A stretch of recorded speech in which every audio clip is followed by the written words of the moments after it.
analisis korelasi linear ya. Jadi ini sebetulnya nanti ada kaitannya dengan analisis regresi ya. Jadi ada regresi, ada korelasi ya.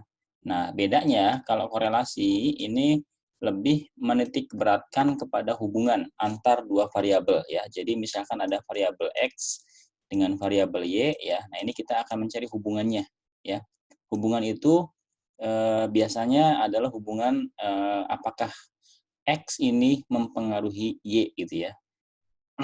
Kemudian untuk regresi ini titik beratnya itu adalah kepada memprediksi ya, memprediksi. Jadi ketika X-nya itu sekian, maka prediksi untuk Y itu seperti apa? Nah, ini akan dijelaskan di regresi ya. Untuk sekarang kita akan discuss khusus mengenai analisa atau analisis korelasi linear ya.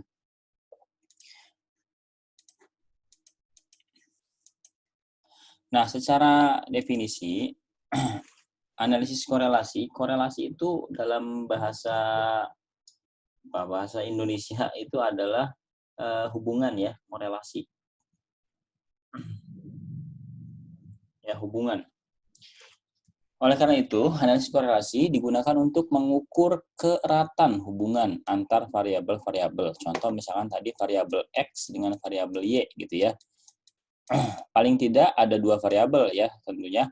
Nah, ini misalkan apa variabel X? Variabel X ini misalkan ya adalah misalkan kondisi lingkungan kerja gitu ya. Apakah dia mempunyai hubungan dengan motivasi kerja karyawan gitu ya. Ini kita bisa analisis ya dengan menggunakan analisis korelasi ya. Seperti itu contohnya. Jadi apakah kondisi X ini mempengaruhi Y gitu ya? Apa kondisi lingkungan kerja mempengaruhi motivasi kerja ya? Biasanya di bidang manajemen ya, ini suka dijadikan skripsi ya. Nah, kemudian tadi ya, jadi korelasi ini menggambarkan atau mengukur keeratan hubungan yang dimunculkan dalam bentuk koefisien korelasi ya. Jadi koefisien korelasi atau R ini menggambarkan keeratan hubungan antar variabel. Ya, nilainya itu antara -1 sampai dengan +1 ya. Jadi -1 sampai dengan +1 ini adalah nilai dari koefisien korelasi. Ya, jadi kalau kalian misalkan menjawab soal nanti ya di luar angka ini, maka bisa dipastikan itu jawabannya salah ya. Jadi harus ada di antara -1 sampai dengan +1. Nah, di tengah-tengahnya ada 0 ya. Kalau 0 ini berarti tidak mempunyai hubungan ya. Kalau 0 tidak mempunyai hubungan. Jadi sifatnya, berarti kalau kita lihat di sini ya, dari sini, sifat hubungan itu ada yang negatif, ada yang positif ya. Jadi kalau saya gambarkan dalam bentuk diagram garis ya, mungkin seperti ini adalah ya katakanlah panah ya. Tengahnya ini 0 netral ya. Semakin ke sini maka hubungannya semakin negatif, kan sebelah kirinya 0 ya, negatif sampai dengan -1 ini adalah negatif yang paling kuat ya. Kemudian yang sebelah kanannya 0 ini adalah hubungan yang positif, sampai dengan +1 ini adalah hubungan yang paling kuat ya.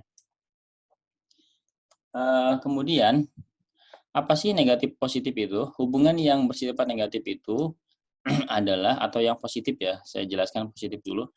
Hubungan yang bersifat positif itu adalah ketika ya, ini kan ada variabel X dan Y ya.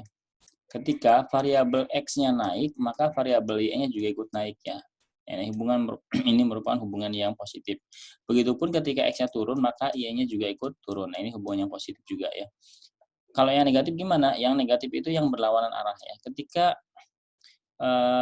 X-nya itu ya, X-nya itu naik, maka Y-nya malah turun ya. Ini adalah yang negatif ya. Ya.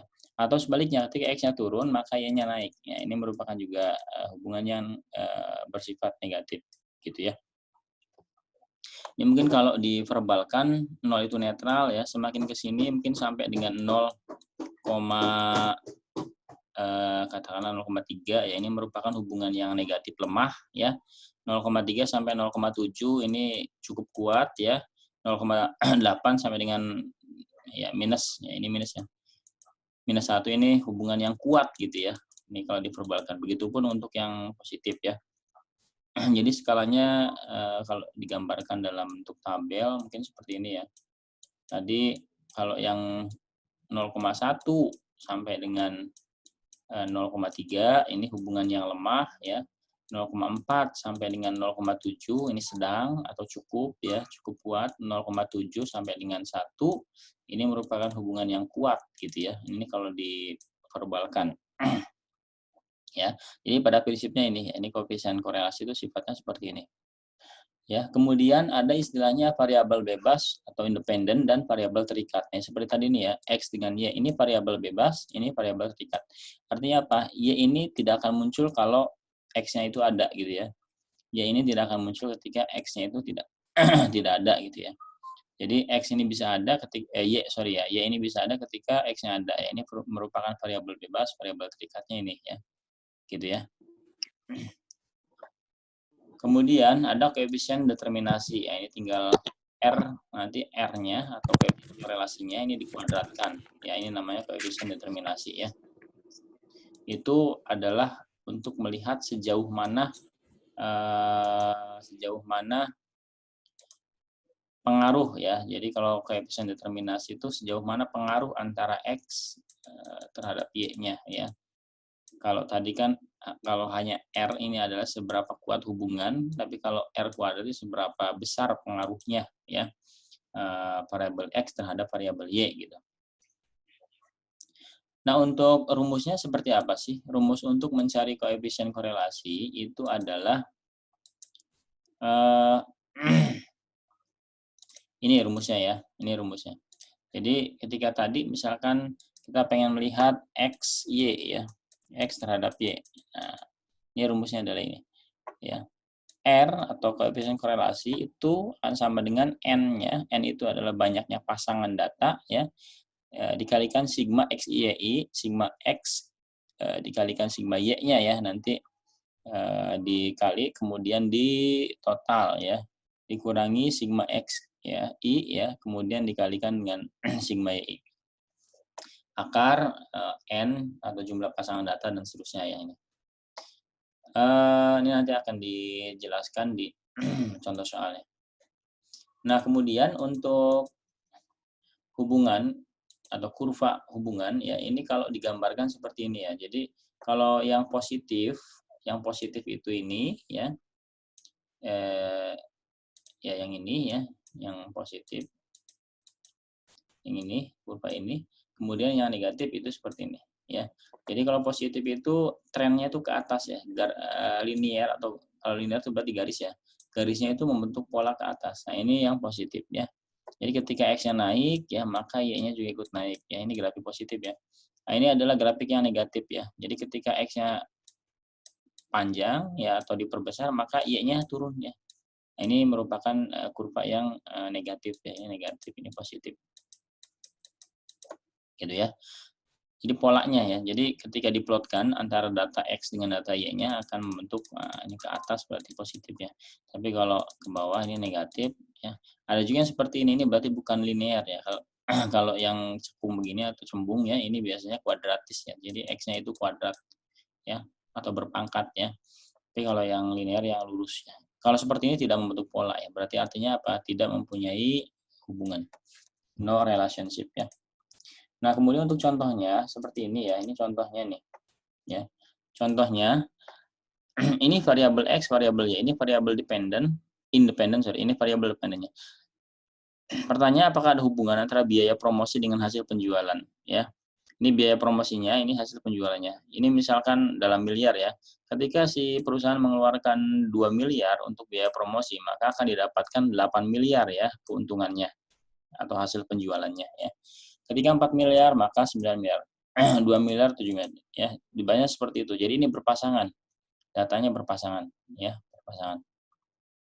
Ya, datanya seperti itu, berpasangan. Nah, kemudian ini merupakan independen ya. Ini dependen karena 8 miliar ini terikat dengan 2 ini ya. Ya, jadi 8 miliar ada ketika 2-nya ini ada ya. 9 miliar ada ketika 4-nya ada gitu ya.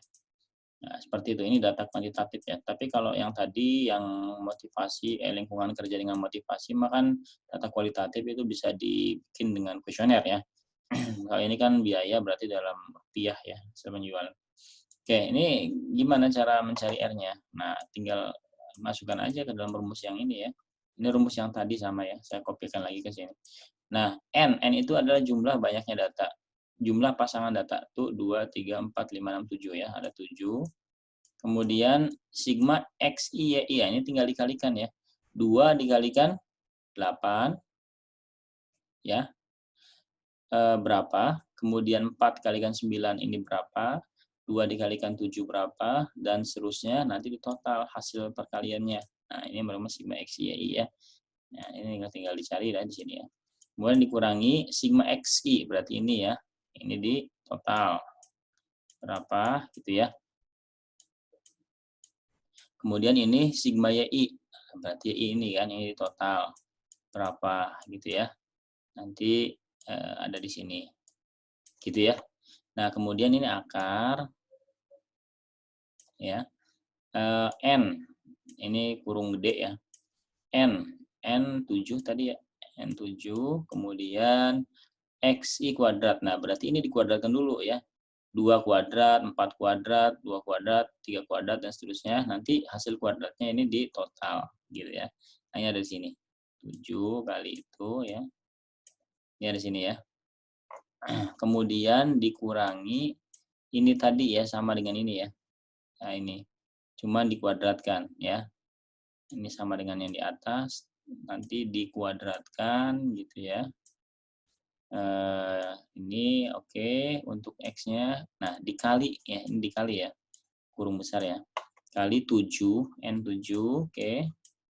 YI kuadrat, berarti ini Y 8 kuadrat, 9 kuadrat berapa, 7 kuadrat, dan seterusnya. Nanti di total ya. Ini sigma YI kuadrat. Ada di sini ya.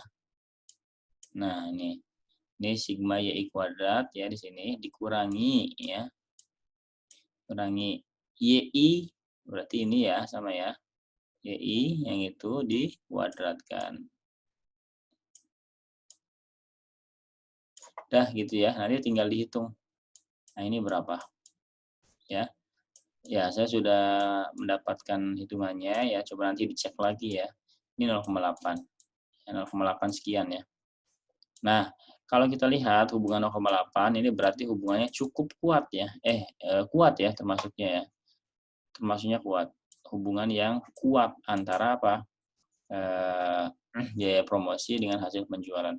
Hubungan positif yang kuat. Positif berarti apa? Semakin banyak biaya promosi yang dikeluarkan, maka semakin banyak pula hasil penjualannya.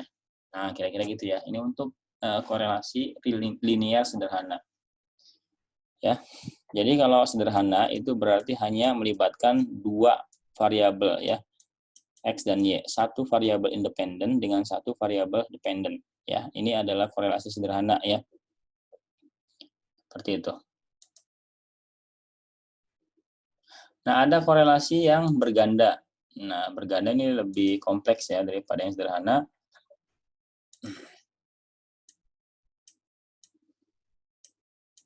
Nah, contohnya gini ya. Ini berganda adalah angka antara dua variabel independen secara bersama-sama atau lebih dengan satu variabel dependen. Ya, jadi X-nya ada banyak ya. Bisa 2 atau lebih, X1, X2, X3, dan seterusnya ya. Terhadap satu variabel dependen. Misalkan tadi, apakah ada pengaruh atau ada hubungan ya, pengaruh antara lingkungan kerja, misalkan ya, lingkungan kerja dan, nah ini dan ya, berarti kan X1 dan X2 ya.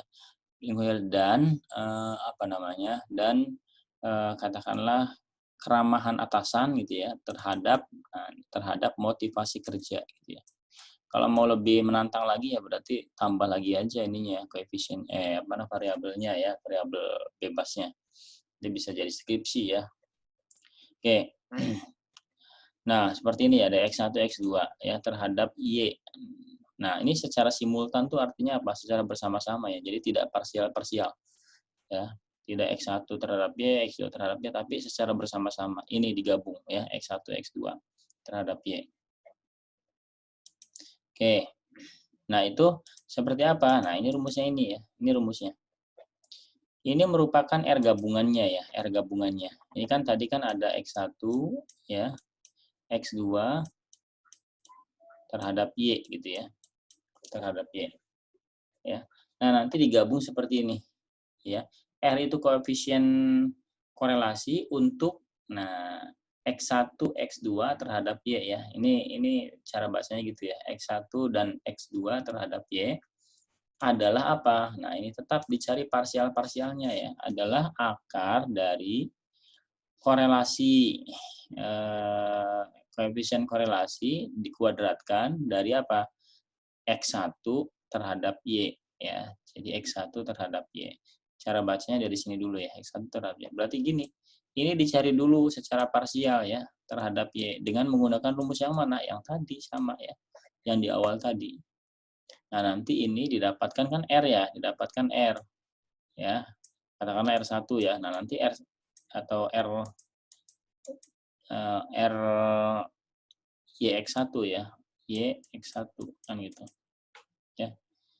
Nanti ini dikuadratkan gitu ya.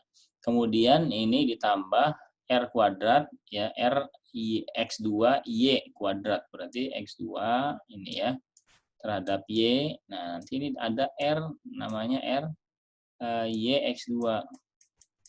Ini sama ya cara mencarinya dengan yang tadi, yang rumus awal tadi ya. Kan cuma ada 2 ya. Ya, kemudian dikurangi 2R. Nah, X1 Y berarti sama ya. Dikalikan R X2Y. Nah, kemudian R X2 terhadap X1 berarti ini terhadap ini ya. Nah, ini nanti ada R X1 X2 gitu ya. X2 terhadap X1 gitu ya. Per nanti ini 1 dikurangi R kuadrat yang ini. X1 kurang X2 X2 terhadap X1 yang ini ya. Gitu ya. Jadi nanti ini ketemu nanti R gabungannya. R gabungan atau koefisien korelasi untuk berganda ya secara simultannya. Oke ya. Nah, contoh kasusnya itu adalah misalkan seperti ini ya. Nah, tadi saya gambarkan ya, X1 itu adalah biaya promosi start, X2 itu biaya promosi elektronik ya, yaitu hasil penjualannya. Jadi ada X1, X2 ya. Jadi apakah ada hubungan antara X1 dan X2 terhadap ini? Gimana cara mencarinya? Cara mencarinya adalah ya, ini terhadap ini ya, dihitung dulu. Jadi ini dianggap tidak ada dulu ya. Ini kolom ini dengan kolom ini ya, dihitung dengan rumus yang tadi, yang pertama tadi ya. Kemudian X2 terhadap ini ya. Berarti tanpa memperdulikan ini ya, coba dihitung ini terhadap ini. Kemudian X2 terhadap X1 gitu ya. Tanpa memperdulikan ini ya. Gitu. Nanti kan ada R YX1, R YX2 dan R YR X1 X2 ya. Nanti tinggal dimasukin aja ke dalam rumus yang ini. Gitu ya. Nah, nanti ketemu R-nya. Ya. Ada pertanyaan nggak?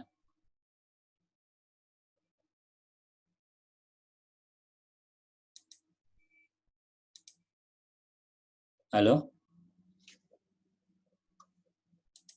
Halo Pak, itu yang X1 terhadap X2 dijumlah atau gimana Pak? Yang mana? Yang R, X1, X2 tuh. Yang di ujung rumusnya, sebelah kanan. Ini? Ya. Hah? Ya itu Pak. Ini adalah nilai R atau koefisien korelasi X2 terhadap X1. Gitu. Sebentar ya, ada paket kayaknya. Bentar.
Halo? Halo. Halo? Ya, Pak. Ya. Ya, Pak. Jadi tadi ya, apa tadi? Ini itu nyari koefisien korelasi dari X2 terhadap X1. Jadi yang tadi saya jelaskan ini, ya, yang ini. Jadi itu nanti mencarinya X2 terhadap X1. Jadi cuma dua ini aja. Jadi ini diabaikan, ya, diabaikan dulu. Ya. Kalau nyarinya gimana? Nyarinya ya tadi sama. Nyarinya gini tadi. Ini. Ya ini. Berarti kan X1-nya itu X ya. Y1-nya berarti Y-nya itu berarti X2 ya. Sorry, X1-nya itu XI-nya itu X2 ya. Y1-nya itu Y-nya itu adalah X1 ya. Gitu. Ya, jadi diterapkan rumus yang ini. Ini kan cuma dua ya. Dua. Ini kan bisa diganti-ganti sebetulnya ya. Berarti ini XY. Berarti kalau tadi X2 terhadap X1 ya tinggal ini X2 terhadap X1 gitu. Rumusnya sesuaikan dengan yang ini. Oke ya.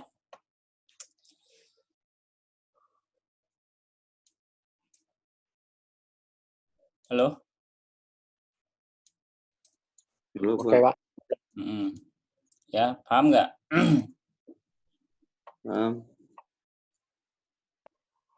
Paham.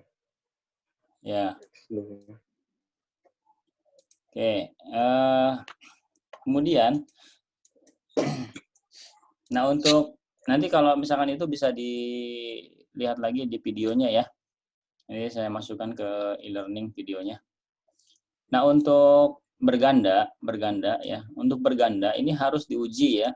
Jadi setelah ketemu R-nya dengan rumus yang ini ya, R gabungannya dengan rumus yang ini, maka perlu diuji apakah koefisien korelasi tersebut ya signifikan terhadap populasi atau berlaku untuk semua populasi atau hanya sampel. Sampel itu dalam artian yang dihitung ini saja gitu ya. Ini kan sampel ya. Sampel itu kan tidak semuanya. Sebetulnya kan datanya kan banyak ya, dan seterusnya ini dan seterusnya ya. Banyak. Nah, apakah hanya berlaku pada sampel ini saja atau berlaku pada populasi, itu perlu dicek dengan menggunakan uji F ya. Uji F. Gimana rumusnya? Nah, F itu kita harus menentukan FH ya atau F hitungnya. F hitung ya. Jadi pertama kita harus menentukan F hitung. Ya. Rumusnya adalah ini. R kuadrat ya, katakanlah R tadi didapatkan 0,7 gitu ya. Ini anggap asumsi saja 0,7 misalkan. Kuadrat gitu ya. Kemudian per K. Nah, K-nya itu apa? K-nya itu jumlah variabel independen. Tadi kan ada dua ya, X1 dan X2. Berarti 2. Ya, kemudian 1 minus R kuadrat. Berarti 0,7. Ya, ini asumsi ya, 0,7. Misalkan ya, dimisalkan 0,7 ya kuadrat ya, kuadrat per n itu jumlah pasangan ya, pasangan data ada 7 pasangan dikurangi K 2 dikurangi 1 gitu ya, dikurangi 1 ya, dikurangi 1. 7 dikurangi 2 dikurangi 1 ya. Nah, ini berapa? Ini saya kayaknya 2,4 ya. Ini kemarin udah hitung 2,4 ya, sekitar 2,4 ya. Sekitar 2,4. Nah, ini adalah F hitung ya, F hitung atau F yang berasal dari hitungan ini. Ya, kemudian apa? Harga tersebut atau harga F tersebut dibandingkan dengan F tabel. Nah, kita lihat ini F tabel ya di dalam tabel. Dengan DK pembilang derajat kebebasan ya, ini bisa juga DF disimbolkan dengan DF yang menyimbolkan DK ya. Atau yang mendatar ini sama dengan K. K-nya berapa? 2 ya. 2. Jumlah variabel independen ya. Kemudian DK penyebut yang menurun ya. DK itu derajat kebebasan untuk penyebutnya yang menurun. Nanti akan dijelaskan di tabel F-nya ya. Yang menurun N-nya berapa? 7 kurangi 2 7. kurangi 1 ya. Berarti 4 ya, 4. Nah, 4. Kita lihat di tabel ya. Kurang 1. Ingat-ingat ya, DK pembilang yang mendatar 2, yang menurun 4. Kita lihat di tabelnya nih.